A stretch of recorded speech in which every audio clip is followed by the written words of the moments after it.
Swali lako kama umesahau ilikuwa hivi: Uislamu ilianza na nani? Ukasema ni Adam. Na Adam. Kwa hiyo nimekujibu sijajibu? Umenijibu. Swali la pili kidogo. Ndio. Kwa hivyo Adam alikuwa Muislamu kabisa. Sawa. Wewe una shaka? Sina shaka. Haya, swali la pili. Na kama Adam alikuwa Muislamu, si Adam ni baba yetu? Ama sio baba yetu? Baba yetu. Kwa nini unaasi baba yako? Unachukua dini tofauti na dini yake. Baba yako Muislamu, kwa nini wewe Mkristo? Biblia katika 5:16 Torati inasema muheshimu baba yako na nani? Na mama. Kwa hiyo baba lazima ufanyaje? Muheshimu. Tunapata kwamba baba yetu Adam dini yake gani? Uislamu. Na wewe mtoto wako dini yake, wewe mtoto wake dini yake gani? Kristo. Kwa hiyo wewe unakosa kumheshimu nani? Babangu. Na ukikosa kumheshimu baba inakuwa ni nini? Inakuwa ni dhambi. Laana. Kwa hiyo uko na laana ya nani? Ya baba na mama. Ya baba. Umeasi baba yako Adam. Ushapata vizuri? Napata. Kwa hiyo hiyo laana itoke, rudi katika dini ya baba yako Adam ambaye ni Uislamu. Uko tayari saizi kuwa Muislamu? Saizi hizi unatamka maneno mazuri ya maneno yanakutakasa, unaingia katika dini ya manabii. Na maneno hayo kwa kutamka, Mungu anakufutia madhambi yako yote. Unakuwa mtu safi. Uko tayari? Uko tayari? Waislam takbir. Ashhadu an la ilaha illa Allah wa ashhadu anna Muhammadan Rasulullahi. Sema nashuhudia ya kwamba hapana apasaye kuabudiwa kwa haki ila Mungu mmoja, na ya kwamba Muhammad ni mtume wa Mwenyezi Mungu. Kwa maneno hayo ushakuwa Muislamu. Umesikia dada yangu Edhera?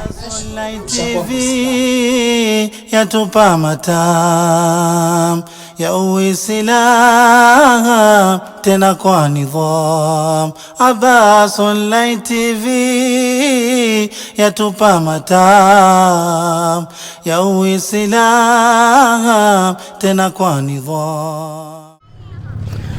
Assalamu alaikum warahmatullahi wabarakatuh. Kwanza namshukuru Allah na kumtakia rehema na amani Bwana Mtume Muhammad sallallahu alaihi wasallam. Tushafanya muhadhara hapa katika kijiji hiki cha Korogocho, na alhamdulillah ikiwa ndio mara ya kwanza tunatumia vyombo walizonunua Waislamu, na alhamdulillah watu wawili wakakubali kusema la ilaha illa Allah Muhammad Rasulullah. Hii tumenunua leo. Kuna wale ambao kwamba wametoa sadaka zao, tukanunua speaker, tumenunua amplifier na baadhi ya vitu ambazo kwamba walikuwa wanahitajia tumepata alhamdulillah. Lakini angalia, kwa hiyo sadaka ambayo kwamba Waislamu wanatoa ili kazi ya Mungu iende mbele, watu wawili wamesema la ilaha illa Allah Muhammad Rasulullah. Kwa hiyo ni khairi kabisa na tunafurahi tukiwa hapa Korogocho, ikiwa leo ni tarehe 18 mwezi wa 11 2025. Tutakuwa hapa kwa masiku kama 5-6 inshallah. Kwa hiyo ama zaidi, tunaweza kuwa hata masiku zaidi. Kwa hiyo inshallah tunachotaka kwenyu ni dua, na vile vile tukisikia mambo ya khairi tuwe katika mstari wa mbele kuhakikisha kwamba maneno ya Allah subhanahu wa ta'ala yanaenda mbele. Wassalamu alaikum warahmatullahi wabarakatuh. Habiballah wa qudwatana namshi bikhur.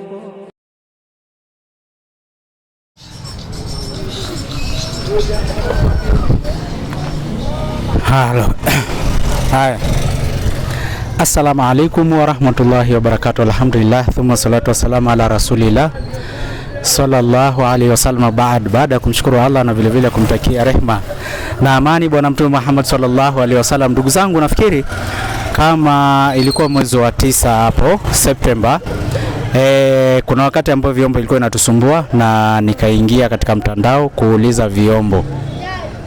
Alhamdulillah ilikuwa kitambo, na baada ya kuuliza vyombo hivyo nafikiri nilikuwa nina challenges mingi sana, na hizo challenges ikabidi mimi kwamba niongee na Waislamu ili kwamba wanipatie vyombo. na ni muda mrefu tangu wakati huo sijafanya muhadhara. Imekuwa tu dawa mtaani hapa na pale, safari za dawa na nini na mambo kama hayo. Lakini alhamdulillah ilikuwa tu ni muda baadaye nilikuja na vyombo vyenyewe nikavipata, na baada ya kupata vyombo hivyo nilikuwa sijaonesha kwa Waislamu. Kwa hiyo leo ndo nachukua nafasi hii na opportunity hii ili kuonesheni vyombo hivyo. Nilikuwa nahitaji speaker moja, kwa sababu speaker yetu moja hii ilikuwa imevunjika, ambaye ndio hii kama unavyoona. Ni kitu kilikuwa kimeharibika, lakini moja ilikuwa iko sawa. Kwa hiyo alhamdulillah kuna wale ambao kwamba walitusikia, na vile vile nilikuwa nataka amplifier, kwa sababu amplifier naye ilikuwa imekaa 6 years tangu 2018. Kwa hivyo naye pia ilikuwa imefika mahali hata ukitengeza haitengezeki. Na alhamdulillah naye vile vile amplifier nilipata, na nikapata mpaka extra, kwa sababu nilipata hii ambayo inaitwa Numax DM100. Kuna mtu ambaye kwamba alitutumia, na hii ni ya kuweka, unaiconnect na receiver ya microphone, alafu ina connect pamoja na amplifier, ina boost katika sound hii. Na pia vile vile nikapata ya pili hiyo, ambaye pia vile vile ni mtu alinitumia, huyo mmoja ambaye inafanya kazi hiyo ambaye kwamba ni ya kuboost sauti. Unaiconnect hii, unachukua receiver, una connect hapa inaingia kwa amplifier inatupa sauti kwa speaker hii ya pili. Na vile vile kwa wale ambao kwamba walikuwa wametuma nafikiri pesa zao, hii tukanunua mpya kabisa kama unavyoona. Hebu ifungue. Hii ni mpya kabisa, sababu nilikuwa nataka kitu mpya ambayo itanipa mileage. Na hii mimi kwa yule ambaye kwamba ndugu yetu yule ambaye kwamba amejitolelea kwa ajili tupate kumtangaza Mungu, na sisi hatuna ya kumlipa isipokuwa ni kumwombea dua Mwenyezi Mungu Subhanahu wa Ta'ala, kila tutakapokuwa tunafanya kazi hii ya kumtangaza yeye, basi naye vile vile apate na Mungu amwandikie thawabu hizo. Ilete hapa, weka hapa mbele penye itaonekana. Weka hapa juu. Kwa hiyo ndio hii ambayo kwamba ni mpya kabisa, na tunataka kuja kuijaribia hapa hivi Korogocho. Tunataka kuja kuijaribia hapa Korogocho, tuone vile ambavyo kwamba itapata kufanya kazi, kwa sababu ni kitu chombo kipya kabisa unavyoona. Leo ndio inafanya kazi. Kwa hiyo kuanzia mwanzo inamaanisha kwamba yule ambaye kwamba ametoa kuanzia leo anaanza kule hiyo thawabu zake. Kuna wale ambao kwamba amenitumia hela yao. Kwa hiyo yule ambaye kwamba amenitumia pesa zake na kwa ajili ipeleke dawa mbele, na kwa ajili vitu kama hivi gharamikie, Mwenyezi Mungu amlipe khaira jaza fi dunia wal akhirah. Kwa hiyo ni amplifier, na vile vile hiyo ni mpya kabisa, leo ndio inaanza kazi kwa mara ya kwanza. Na vile vile hii iliombe kwamba ilikuwa imevunjika, pia vile vile tumereplace na tumepata nyingine mpya kabisa, ambayo nayo vile vile tunaanza nayo kazi leo tena pia insha Allah, ambayo kwamba ni speaker mnavyoona. Ilikuwa tu aina hii, nimetafuta kama hiyo iweke chini. Nimetafuta meki hiyo kwa sababu huanga na sauti, kwa hivyo zinafanana tu kabisa. Hii naipenda hii make kwa sababu ya sauti, kwa hivyo nimetafuta make kama hiyo Pro Sound, na hizo na Pro Sound. Hii iliyovunjika ndio hii tumereplace. Hii ilikuwa iko sawa, hii ni kukwaruzika tu, lakini iko sawa, lakini sasa nilio replace ni hiyo. Kwa hiyo inshallah mimi sina zaidi ya ziada isipokuwa tu wale ambao kwamba wametoa. Na vile vile kuna ndugu ambaye ametutumia microphone. Tuko na microphone hapa, sijui iko mbali gani. Kuna microphone hii nilikuwa nataka pea, lakini naye vile vile alitumana, ndio ule ambaye kwamba alituma hii na akatuma hii. Kwa hiyo naye alitupatia moja ambaye kwamba ni ya waya. Kwa hiyo hizi zote nafikiri tunashukuru sana wale ambao kwamba walitoa. Sisi ni kuwatakia tu dua, kuwafanyia dua kwamba Mwenyezi Mungu afungulie khairi fi dunia wal akhirah, awajaze kila khairi, awafungulie milango za khairat na baraka. Palipo na shari Mwenyezi Mungu aondoe, palipo ambapo kwamba pazito Mwenyezi Mungu apofanye wepesi. Na kipindi ambapo kwamba tutakuwa tunatumia vyombo hivi, kama vitakaa miaka 6 miaka 10, Mwenyezi Mungu awaandikia hasanati katika mizani yao, kwa sababu unajua kutoa ni imani, sio pesa. Wengi wana hela, lakini habari kama hiyo wamesikia, ukiona mtu kwamba anashughulika. Lakini kwa wale ambao kwamba wamesikia habari hizo akasema hapana, wacha ni support Sheikh Abbas ili kwamba naye vile vile aendeleze kazi ya Allah. Basi sisi hatuna za ziada isipokuwa ni kuwatakia kila la kheri na Mwenyezi Mungu alipe khaira jaza. Kwa hiyo tunaanza leo muhadhara hapa katika Korogocho. Kazi zinaanza saa hii. Kwa hiyo wale ambao kwamba wamejitolea, nafikiri thawabu zao kuanzia saa hii video ambao kwamba wataona hii, ujue ni thawabu tupu. Mtu akisilimu basi unajua Mwenyezi Mungu anakuandikia kheri katika hasanati yako. Asalamu alaykum warahmatullahi wabarakatuh. Tupatane baadaye hapo katika uwanja.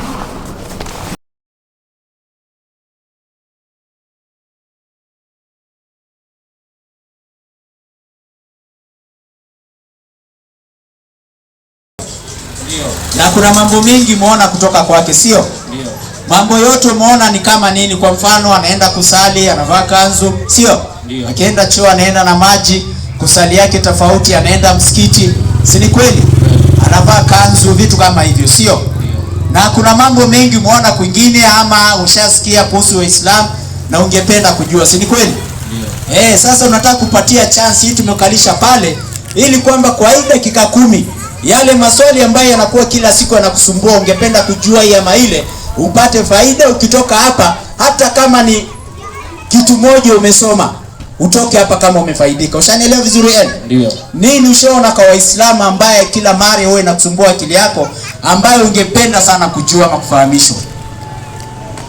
Kuna hata moja? Ndio. Okay, mimi niko na kitu ambaye nimeona kwenyu, ningependa unifahamishe.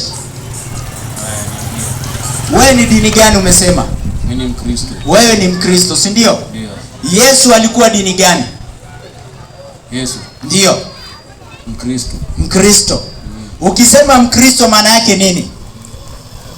Sijui maana yake. Haujui? Ndio. Mkristo maana yake mfuasi wa Kristo. Mfuasi wa nani? Kristo. Bimaana kuna Kristo na kuna mfuasi anayefuata nani? Kristo. Yesu ni Kristo ama si Kristo? Ni Kristo. Yesu ni Kristo. Bimaana mfuasi Yesu ataitwa nani? Kristo. Mkristo, si ni kweli? Ndio. Sasa Yesu kama ni Kristo, kwa nini wewe unamuita Mkristo? Yeye ni mfuasi wa Kristo gani mwingine? Hapo sijui. Umeona hiyo maneno eh? Ndio. Kwa hiyo Yesu hawezi akakuwa Mkristo. Sijui shanielewa. Yesu wako na dini lakini sio dini ya Ukristo. Ushanielewa vizuri? Ndio. Kristo ni Yesu, ni jina ya Yesu. Si unajua kusoma? Ndio. Ushawahi fungua Biblia? Ndio. Hebu nichukua hapo, hebu muoneshe hiyo, mfungulie Mathayo 1:16 muoneshe. Nataka nikuoneshe kitu. Si umesema unaitwa nani? Scapen. Scapen, fungulie Mathayo 1:16. Scapen ni jina yako, si ni kweli? Ndio. Jina yako inaweza kuwa dini? Hapana. Haiwezekani. Ndio. Kwa hiyo ukisikia mtu anasema dini yangu ni Scapen, mtu kama huyo utamchukuliaje? Mfuasi wangu. Mfuasi wako. Ndio. Bimaana akufuata wewe. Ndio. Wewe kama Scapen, unasema dini yako ni Scapen? Hapana. Hapana, sio. Kwa hiyo kama Yesu ni Kristo, dini yake haiwezi kuwa nani? Kristo. Haiwezi kuwa Mkristo. Kwa sababu yeye ndiyo Kristo. Kwa hiyo hawezi akawa Mkristo. Shanielewa vizuri? Ndio. Labda wewe Mkristo ujiite hivyo kama kumfuata Yesu. Na ukimfuata Yesu kwa maana ya wewe Mkristo, pia hapo unakuwa umekosea. Kwa sababu Yesu alikuwa na dini ambaye dini hiyo ni tofauti na Ukristo. Na nitakuonesha saizi katika Qur'ani dini ya Yesu. Manake Yesu hakuwa Mkristo. Ukristo ni dini ilianza miaka 16 baada ya kutoka Yesu. Swali inakuwa kama ilianza miaka 16 baada ya kutoka Yesu, inakuwa yeye alikuwa dini gani alipokuwa duniani? Lazima tujiulize, si ni kweli? Lazima tujiulize. 1:16.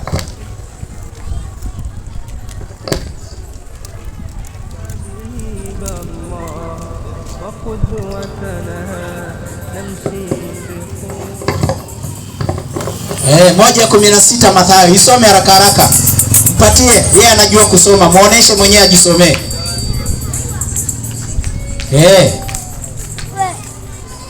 Mpatie. Scapel anajua kusoma. Si unajua kusoma? Hebu jisomee hapo. Inasema Yusufu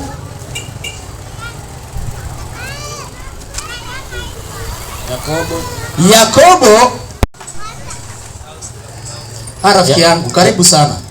Nakuona pale na kofia. Leo unaangalia mbele. Njoo basi. Ingia hapo na kukaribisha. Yakobo akafanyaje? Akamzaa Yusufu mumewe. Yakobo akamzaa Yusufu mumewe Mariamu. Twende. Aliyemzaa Yesu anaitwa Kristo. Aliyemzaa Yesu aitwaye Kristo. Si andiko amesema hivyo? Ndio. Yakobo akamzaa Yusufu mumewe Mariamu, aliyemzaa Yesu aitwaye nani? Kristo. Kwa hiyo Kristo ni jina ya nani? Ya Yesu. Si ni kweli? Haiwezi kawa dini. Swali linakuwa kama Ukristo si dini, ni jina la mtu, dini ya Yesu ilikuwa gani? 3:52 Qur'an. Fungua hiyo Noble Qur'an 3:52. Sikia dini ya Yesu, ukitoka hapa ujue dini ya Yesu. Jumapili umesema unaenda kanisa inaitwa CUF, si ndio? Ndio. Maana yake Christian Union nini? Foundation. Yesu kama yeye alikuwa Mkristo, alikuwa anaenda kanisa? Ushaisikia Yesu ameenda kanisani? Maisha yako? Hapana. Hajawahi enda kanisa. Wacha kwenda hata kuchungulia kanisa. Wacha kuchungulia hata kupita karibu na compound ya kanisa. Yesu katika maisha yake hajawahi fanya kitu kama hiyo. Kupita tu karibu na compound ya kanisa, Yesu hajawahi pita. Hebu mpatie hiyo 3:52. Sio hiyo, nataka nyingine hii. Noble Quran.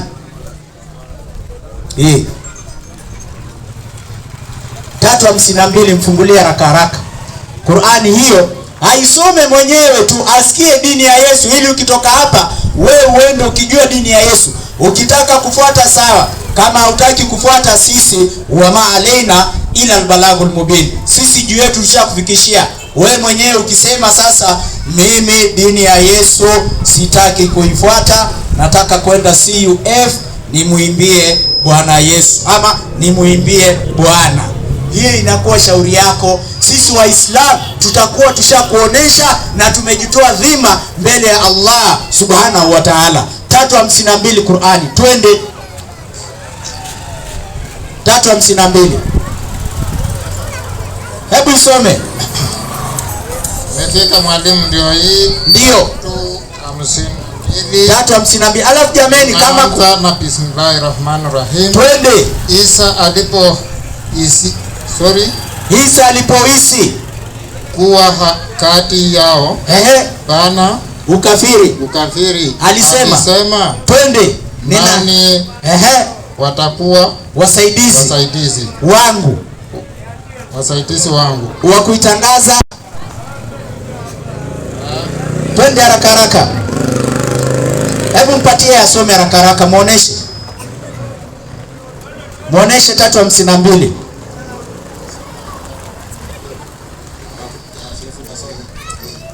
Hapo soma.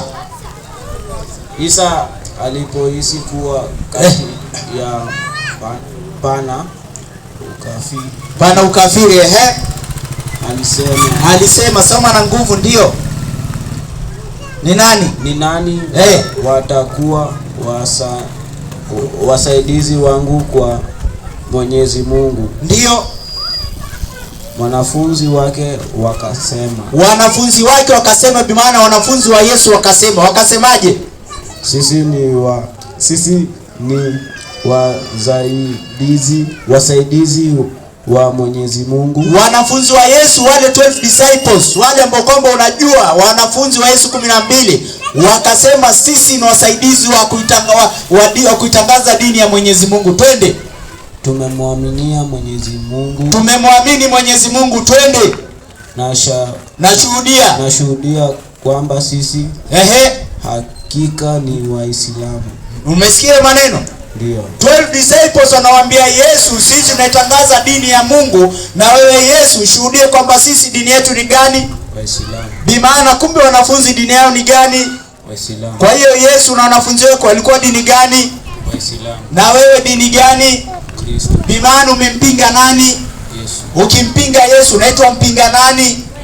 Mpinga Yesu. Mpinga Kristo. Na ikiwa unampinga Kristo, siku ya mwisho unaenda wapi? Ahera. Kwa hiyo sio akhera kwa moto. Wewe unaenda kuwa chips. Rafiki yangu habari gani, kusalimia. Njoo. Umesikia habari rafiki? rafiki yangu? Kwa hiyo utoke hapo ukijua dini ni Uislamu. Habari gani? Naitwa nani? Richard. Songe hapa isipige chui. Wewe ni Muislamu? Dini gani? Wewe ni Mkristo? Mimi ni Muislamu na najivunia kuwa Muislamu. Wewe unajivunia kuwa Mkristo? Ndio. Alafu tumepata Yesu alikuwa dini gani? Mpaka Yesu alikuwa Muislamu. Na wewe ni Kristo. Kwa hiyo pia unampinga nani? Nampinga Kristo. Kwa hiyo wewe na huyu mnampinga nani? Kristo. Kwa hiyo wewe na huyu siku ya mwisho mnaingia wapi? Jehanamu. Haya, twende nikupe dini ambayo si ya jehanamu. Tupe nafasi hapo Richard. Richard hataki kumpinga Kristo. Keti pale. Sasa rafiki yangu, naona nimetumia dakika 10, sawa? Nataka nikupe andiko moja utoke ukienda nayo.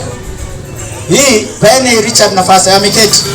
Hii andiko nataka uende ukae ukitafakari. Kama Yesu ni Kristo, hiyo ni cheo chake, si atukatai, ni jina yake, sawa? Lakini yeye mwenyewe alikuwa Muislamu. Wanafunzi walikuwa Waislamu. Sasa Mungu anasemaje kuhusu Uislamu?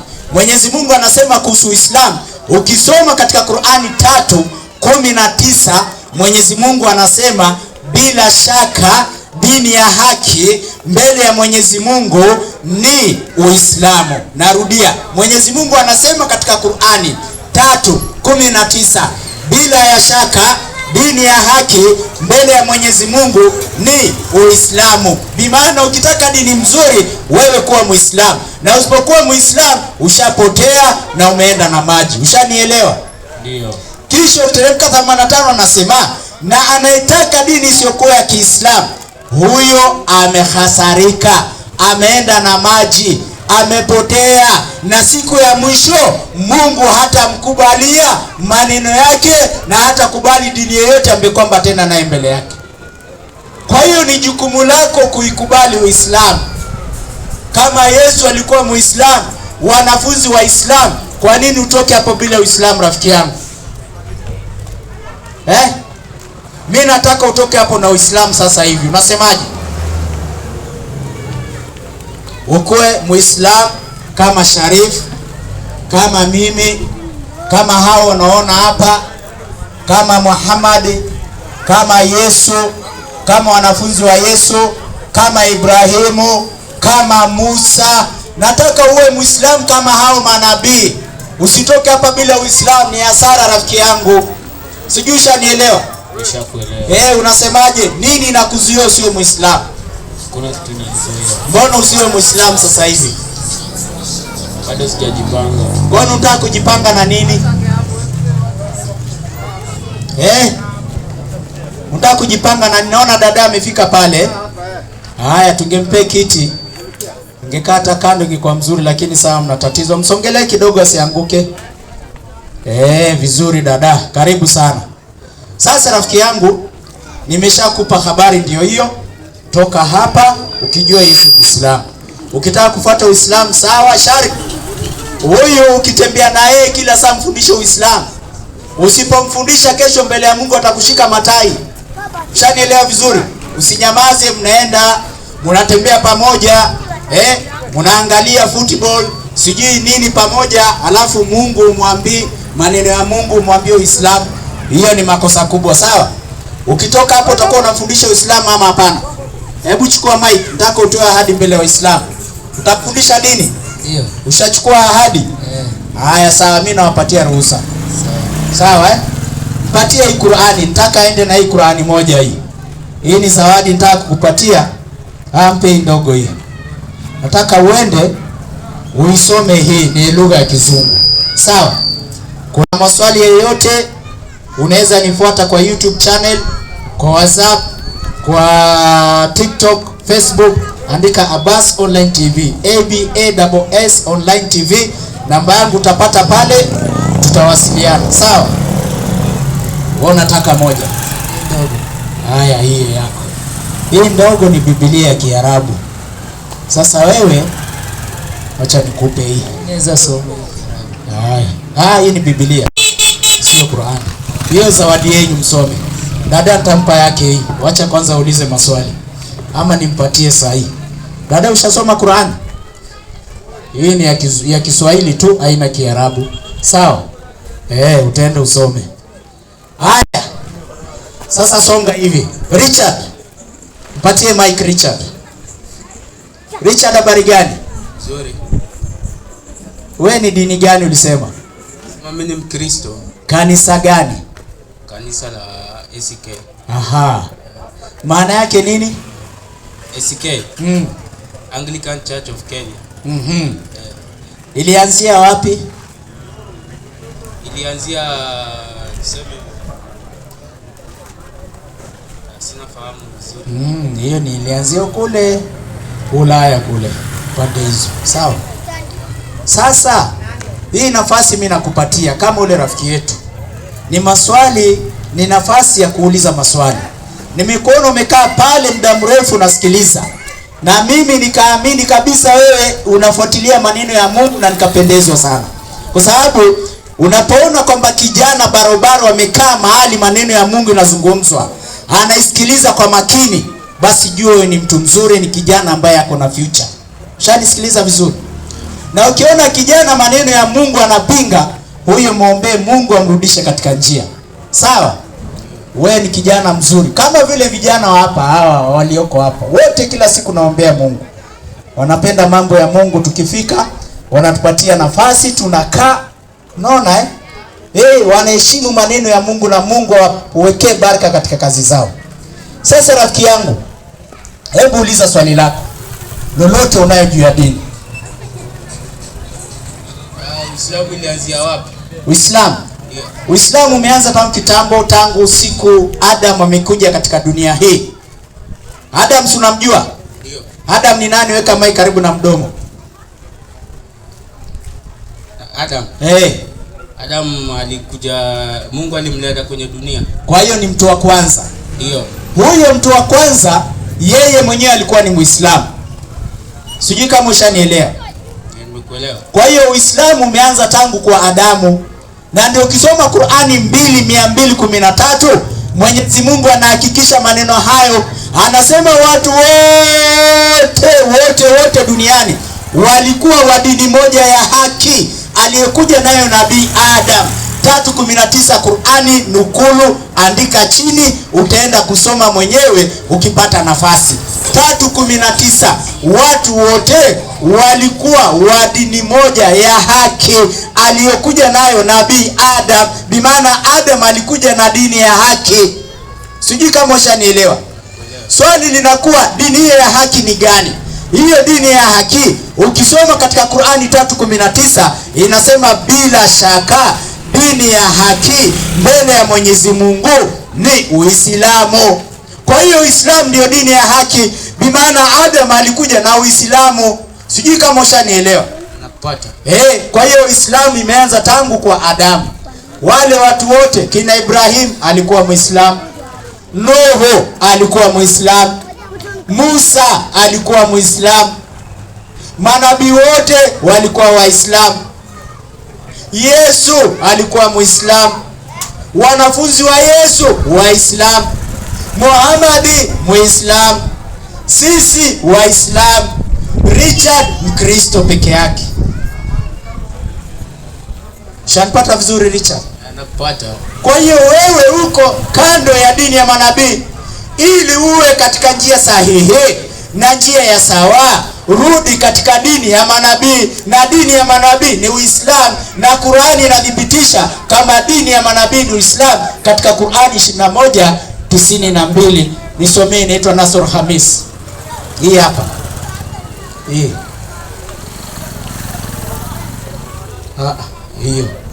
21:92. Soma hapo, angalie kama manabii wote walikuwa Waislamu. Sababu kuna watu wanafikiria kama Uislamu ulianza na Muhammad. Na mimi naamini kama anauliza Richard swali hili kwa imani kama Uislamu umeanza na Muhammad. Hii ni makosa. Muhammad alipata Uislamu. Manabii kabla ya Muhammad walikuwa Waislamu. Musa alikuwa Muislamu. Kama Mungu ni mmoja, hawezi akaleta dini tofauti tofauti kwamba watu wawe katika dini mbalimbali. Haiwezekani na Mungu. Wote walikuwa Waislamu. Manabii wote, wanafunzi wote wa Yesu walikuwa Waislamu, Muhammad Muislamu, maswahaba Waislamu, na sisi ni Waislamu, tunafuata mifumo ya manabii. Shanipata vizuri Richard? Pata. حبيب الله وقدوتنا نمشي بخطى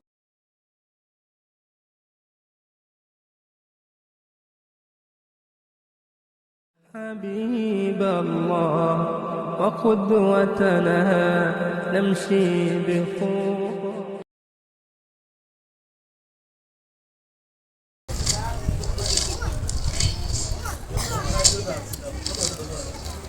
Mimi nakuona kama uko mbali.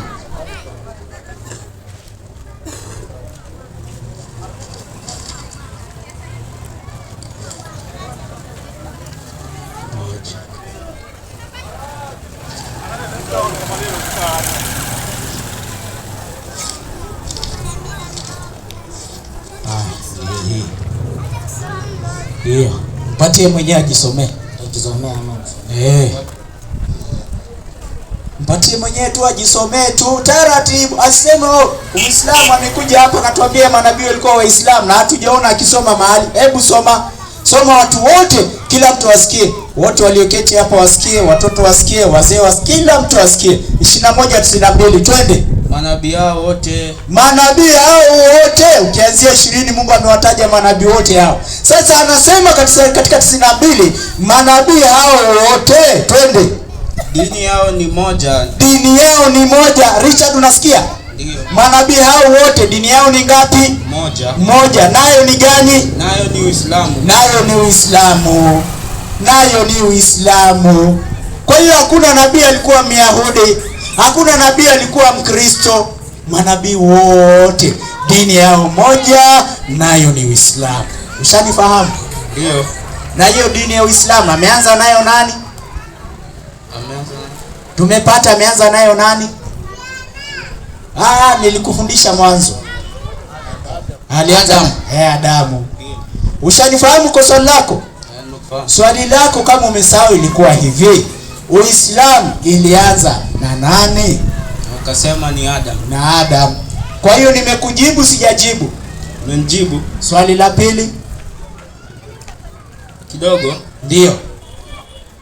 Kwa hivyo Adam alikuwa Muislamu kabisa. Sawa. Una shaka? Sina shaka. Haya, swali la pili. Na kama Adam alikuwa Muislamu, si Adam ni baba yetu? Ama sio baba yetu? Baba yetu. Kwa nini unaasi baba yako? Unachukua dini tofauti na dini yake. Baba yako Muislamu, kwa nini wewe Mkristo? Biblia katika 5:16 Torati nasema muheshimu baba yako na nani? Na mama. Kwa hiyo baba lazima ufanyaje? Muheshimu. Tunapata kwamba baba yetu Adam dini yake gani? Uislamu. Na wewe mtoto wako dini wake dini yako gani? Kristo. Kwa hiyo wewe unakosa kumheshimu nani? Babangu. Na ukikosa kumheshimu baba inakuwa ni nini? Inakuwa ni dhambi. Laana. Kwa hiyo uko na laana ya nani? Ya baba na mama. Ya baba. Umeasi baba yako Adam. Ushapata vizuri? Napata. Kwa hiyo hiyo laana itoke, rudi katika dini ya baba yako Adam ambaye ni Uislamu. Uko tayari saizi kuwa Muislamu? Saizi unatamka maneno mazuri, ya maneno yanakutakasa, unaingia katika dini ya manabii. Na maneno hayo kwa kutamka, Mungu anakufutia madhambi yako yote. Unakuwa mtu safi. Niko tayari. Uko tayari? Waislamu takbir. Waislamu hiyo ndio yote kweli? Korogocho. Sijasikia kitu. Waislamu takbir. Allahu Akbar. Kabisa. Mtu anaingia katika dini, ashaona mwelekeo, sasa anasema la ilaha illallah. Anakubali kama Mungu ni mmoja, anaacha kumshirikisha Mungu, kusema ana mtoto. Leo Mungu kwa kutamka maneno haya, Mwenyezi Mungu anasamehe dhambi zake. Kwa hiyo rafiki yangu, tamka maneno haya nyuma yangu, na maneno haya yanafanya kuwa safi. Na maneno haya alithibitisha Nabii Isa, Yesu. Ukisoma katika Yohana 15:3 anasema maneno mtayatamka yatakufanyeni nyinyi kuwa ni watu safi. Shanipata vizuri? Mpe mic. Sema ashhadu. Ashhadu An la ilaha illa Allah wa ashhadu anna Muhammadan Rasulullahi. Sema nashuhudia ya kwamba hapana apasaye kuabudiwa kwa haki ila Mungu mmoja, na ya kwamba Muhammad ni mtume wa Mwenyezi Mungu. Kwa maneno hayo ushakuwa Muislam. Umekuwa nani? Islam. Kwa maneno hayo Mungu amefuta dhambi zako zote. Shapata vizuri? Anakupata. Kwa maneno hayo tayari kuna ticket ya kuingia kwa paradise, paradiso ya Mungu. Shapata vizuri? Ndio. Kwa hiyo umechagua uchaguzi bora, uko katika dini ya manabii, uko kwa dini ya Yesu, dini ya manabii wote, dini ya Ibrahimu, dini ya wanafunzi wa Yesu, dini ya Muhammad, dini yangu, dini yako na dini ya baba yako. Ndio. Na ni dini ambayo Mungu anaridhia. Shanipata vizuri? Ndio. Richard, unaishi wapi? Naishi Lakisama. Naishi Lakisama. Ndio. Mimi nishakuja Lakisama kufanya muhadhara, ushaniona kule? Hapana. Bado Ndio. Sasa leo Mungu amekuleta, umesimama, umesikiliza na akaamua leo unatoka Korogocho na zawadi ya Uislamu. Pengine wewe ulikuwa unasema nikiwa Muislamu ningependa kuitwa hivi ama ningependa kuitwa vile, pengine Abdurrashid, pengine Musa, pengine Isa. Wewe jina gani ungependa? Hii jina ni utambulishi ili kwamba mtu akimwona anajua sasa Richard, wewe sasa labda ni Muhammad ama Musa ama Ibrahim. Ungependa jina gani katika majina ya Kiislamu?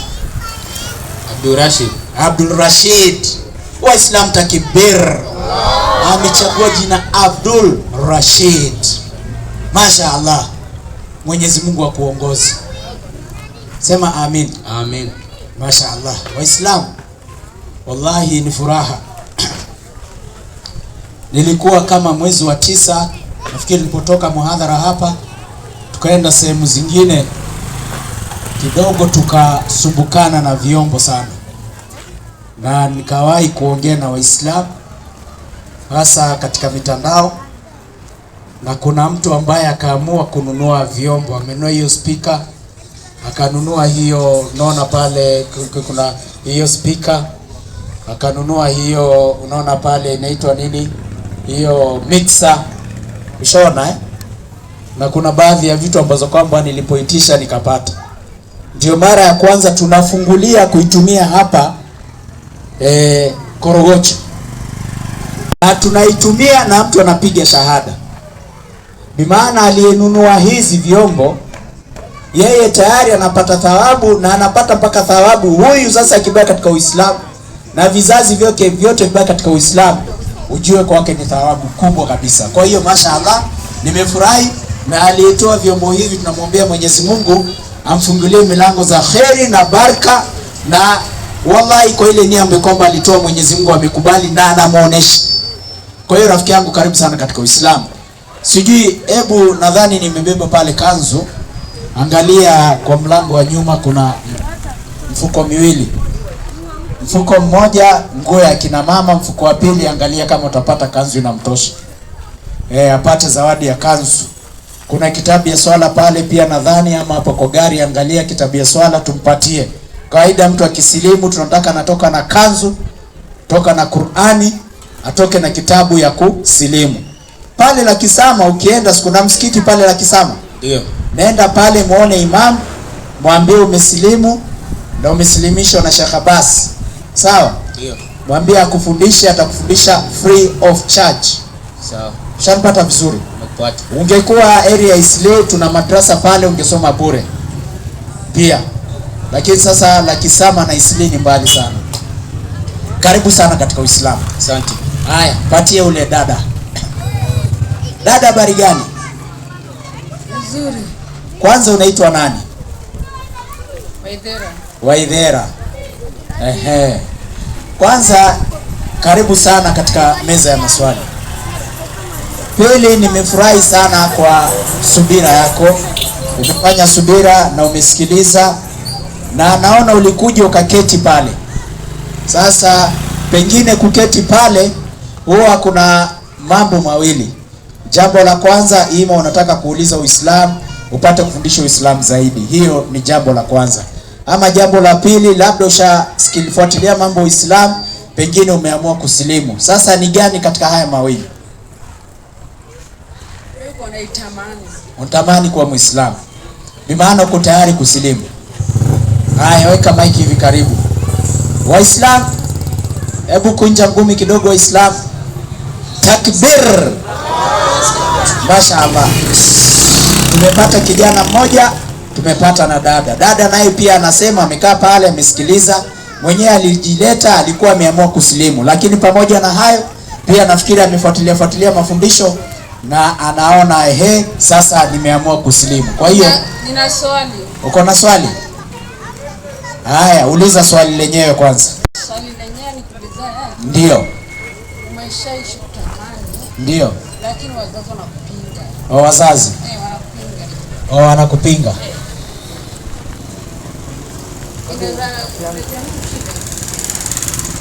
Hebu jipime. Hivi unaona size yako kabisa, sio Tuna safi mpya. Hebu jipime. Vaa hiyo. Toa jampo ukiweza. Vaa hiyo. Hii ni yako sasa. Mashaallah. Apate hiyo kanzu mpya.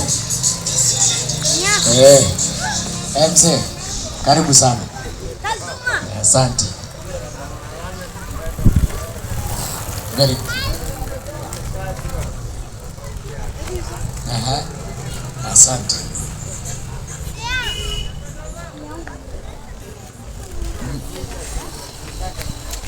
Asante. Vizuri kabisa. Haya, jipime hiyo.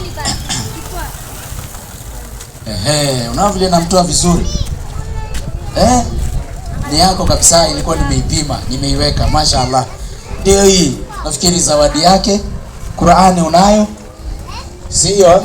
Kuna kitabu ya kusilimu pale kwa gari. Hebu angalia kitabu ya kusilimu. Nafikiri iko hapo. Na kuna pia nguo ya kina mama, kuja na pia ile nguo nyingine mfuko kubwa, nguo ya kina mama. Huenda mama yetu pia akaamua kusilimu. Mashaallah. Tunataka mtu akitoka hapa anatoka, unaona vile anapendeza. Akifika leo la Kisama, akiingia kwa nyumba watu washangae. Dada yangu, ulikuwa unauliza swali kwamba unaweza kuwa unatamani kama kusilimu na wazazi wanakupinga, si kweli? Hiyo ni kawaida. Hakuna mzazi ambaye si Muislamu anaweza akakubali mtoto wake asilimu. Hiyo haiwezekanangi. Sijui kama tunaelewana. Ni mmoja sana kwa milioni moja ambao wanakubali, lakini wengi upinga. Na hii siyo taratibu tu leo ama dunia ya leo. Hii ni taratibu tangu wakati wa zamani, tangu hata kabla ya Yesu. Tangu kabla ya nani? Ya Yesu. Watu walikuwa wakitaka kufuata manabii, wazazi wao wanawapinga. Hata wakati wa Yesu kuna baadhi ya watu walitaka kumfuata Yesu, wakawa wazazi wanawapinga. Yesu akazungumza maneno mazito sana katika Mathayo 10:34. Mathayo 10:34, 10:34, the book of Matthew. Yesu akasema, msidhani ya kwamba nimekuja kuleta amani duniani, la bali upanga. Unasikia maneno haya?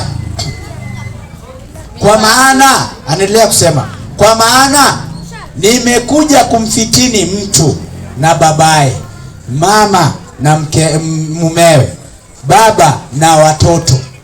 Sijui kama tumeelewana. Kwa hiyo yeye anasema mimi nimekuja kuleta fitina.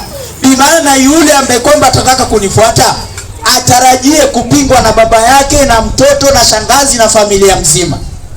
Kwa hiyo ina maana kwamba wewe kama umeona maneno ya Mungu, wewe fuata. Kupingwa ni kawaida.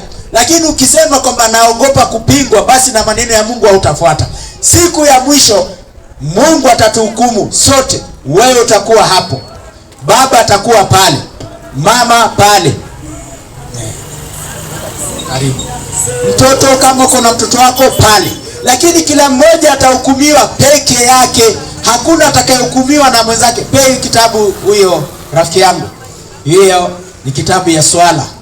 Mashaallah. Hii ni katika zile sadaka ambayo Waislamu toa mara kwa mara. Tunanunua vitabu, tunanunua vitu vinavyohitajika. Mashaallah, mpaka paper bag umeletewa, usipate taabu, weka vitabu pale ndani na kila kitu. Kwa hiyo hii ni khairi kabisa. Kwa hiyo dada yangu, ukiamua kufuata, wewe fuata, kwa sababu siku ya mwisho kila mmoja atahukumiwa kivyake. Kama baba alitenda mazuri anapata paradise, kama mtoto alitenda maovu anaingia jehanamu. Kweli si kweli? Wewe una miaka ngapi?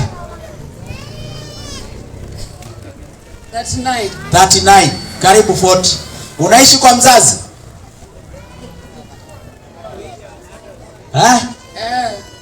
Mpaka saa hii?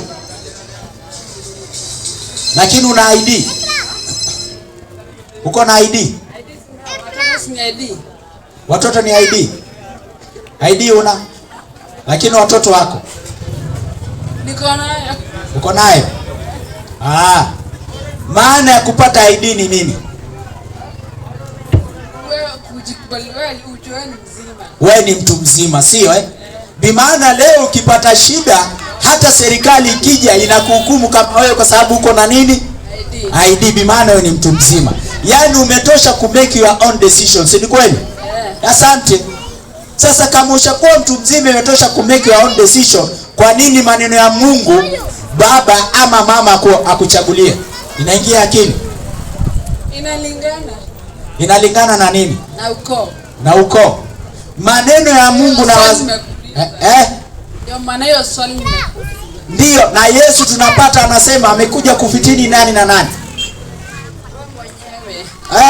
Amekuja kufitini mtu na babaye. Ushanipata vizuri?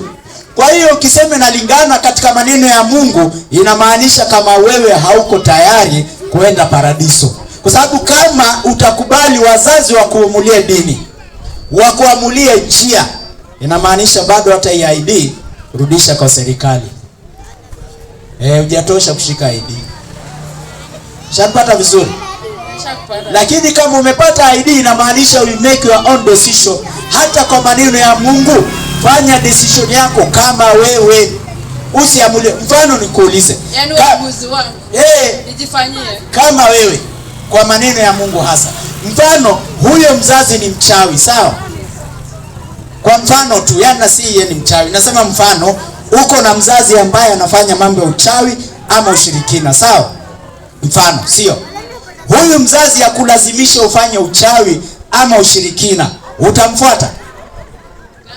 Huwezi mfuata. Kwa sababu ni nini? Uamuzi ni wangu. Sio uamuzi ni wako, sababu ni makosa. Na kwa uamuzi unajua kwamba ni makosa, si ni kweli? Sasa kama yeye akikufuata, akiwa atakulazimisha ufuate uchawi ukakataa, ufuate ushirikina ukakataa, kwa nini maneno ya Mungu akuamulie? Hapo tatizo sio mzazi, itakuwa wewe. Shanipata vizuri? Kwa hiyo decision ya dini ni ya mtu binafsi, sawa? Ukijichagulia njia mzuri ni wewe mwenyewe, ukiamua njia mbaya ni wewe mwenyewe. Wewe utakuwa kwanza kupingwa. Manabii walipingwa. Ibrahim baba yake alikuwa anauza sanamu, yeye akaamua kuingia katika dini ya Mungu, alipingwa mpaka akataka kuchomwa moto, akataka kupigwa na mawe, kwa sababu alipinga nani? Baba yake. Watu wa mji wakamtoa. Sijui kama tunaelewana. Na watu wengi tu, kuna mifano mingi ambayo watu wazuri wamekuwa wakipingwa na familia zao kwa sababu ya Mungu. Kwa hiyo wewe kama umeona kama Uislamu ni dini sahihi, wewe fuata, fanya uamuzi sahihi, kwa sababu Uislamu ni dini ya manabii. Manabii wote walikuwa Waislamu. Kwa nini uache dini ya manabii kwa sababu ya mama? Utakaa naye muda kidogo. Tena usifikiri ati kama wewe ukifuata Uislamu mzazi atakulaani. Laana kama hiyo haishiki. Sijui kama ushanielewa.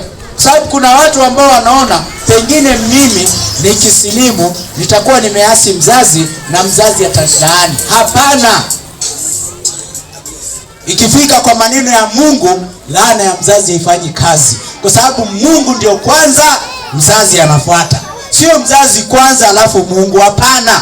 Kuna daraja. Mshanielewa vizuri?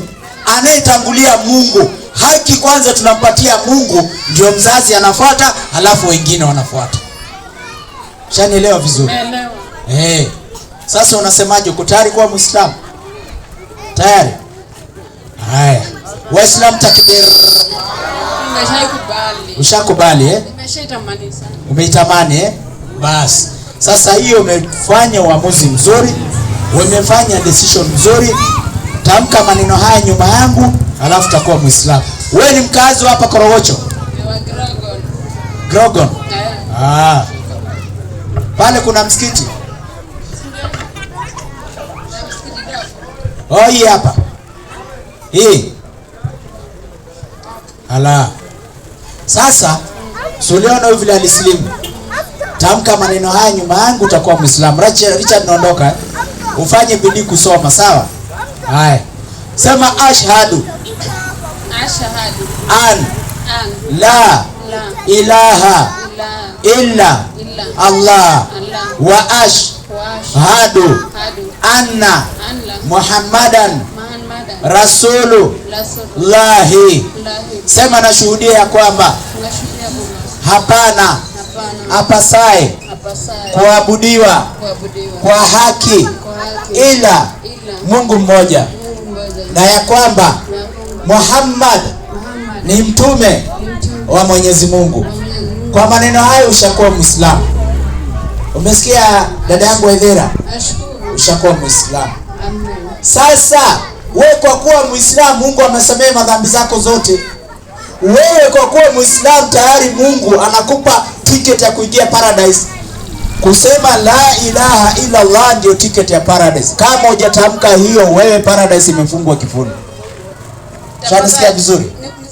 Hebu uliza.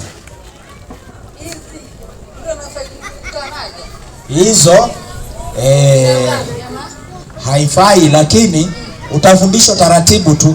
Saa hii kwanza unaangalia ile meja, utaenda madrasa, alafu utafundishwa kila kitu kimoja kimoja.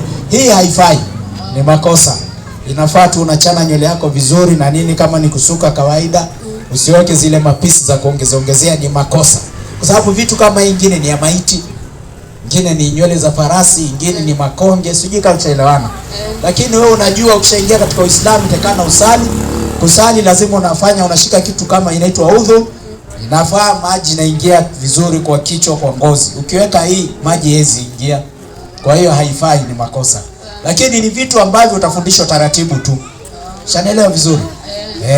Sasa Waithera, ushasilimu. Pengine ulikuwa sasa, mimi nilikuwa Muislamu, ningependa jina fulani na fulani. Jina gani ungependa ya Uislamu? Labda unipatie. Nikupatie. Waislamu hebu tumchagulieni jina. Nani? Khadija. Mashaallah, kuna hapa nimeambiwa Khadija. Nani mwingine akona? Leila ya pili, gani nyingine? Halima tatu, gani? Sikiliza ili utoe na kupendeza, uchague gani? Sumeya ya nne, gani? Aisha tano. Haya, kwa hiyo majina tano ungependa gani? Kuna Khadija, kuna Halima, kuna Sumeya, Halima na Aisha. Gani ungependa? Aisha. Mashaallah, amechagua jina ya Aisha. Sasa jina yako ni Aisha Waithera. Hiyo ni jina tukufu ambayo ilikuwa ya nabii, ya mke wa nabii wa Muhammad sallallahu alaihi wasallam. Mshanielewa vizuri? Sawa Kwa hiyo ni jina nzuri. Sasa utaitwa Aisha Waithera. Aisha nani? Waithera, jina yako usiwache. Lakini ile jina ya kizungu ushawahibatizwa? Hiyo ya kizungu ile ukaitwa, hiyo tunafunga, tunaweka kwa box, tunarudisha kule kwa wazungu. Hiyo unajua ilikuwa Esther. Esther. Ndio hiyo, lakini sasa ya wazungu hakuna binti ya mfalme ambaye kwanza huyu hata hakuwa nabii. Sijui shanielewa.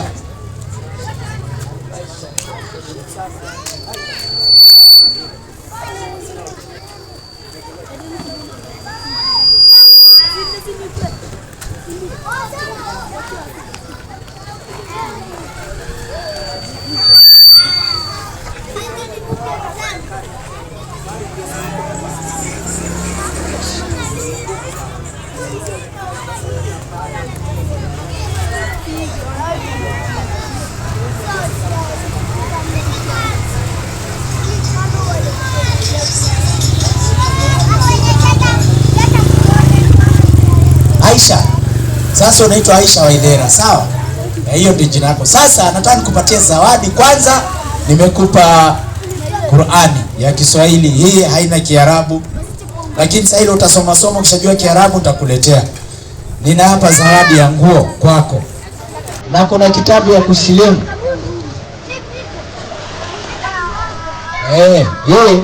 Hii ni ya mtu kusilimu. Inafundisha sala na mambo mengine yote ya dini ya fiqh, hii usafi na kila kitu.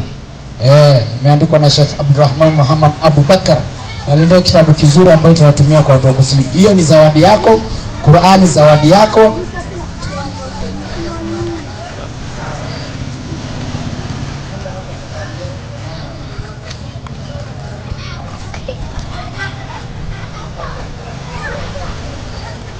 Hii zawadi yako. Hebu kama kuna mama anaweza unganisha pale ndani. Acha kuna nani atamchukua dada yetu hapa. Mstiri pale kidogo aje hapa kama shika hii. Nenda naye pale. Kuna mama hapa anakuja. Nayo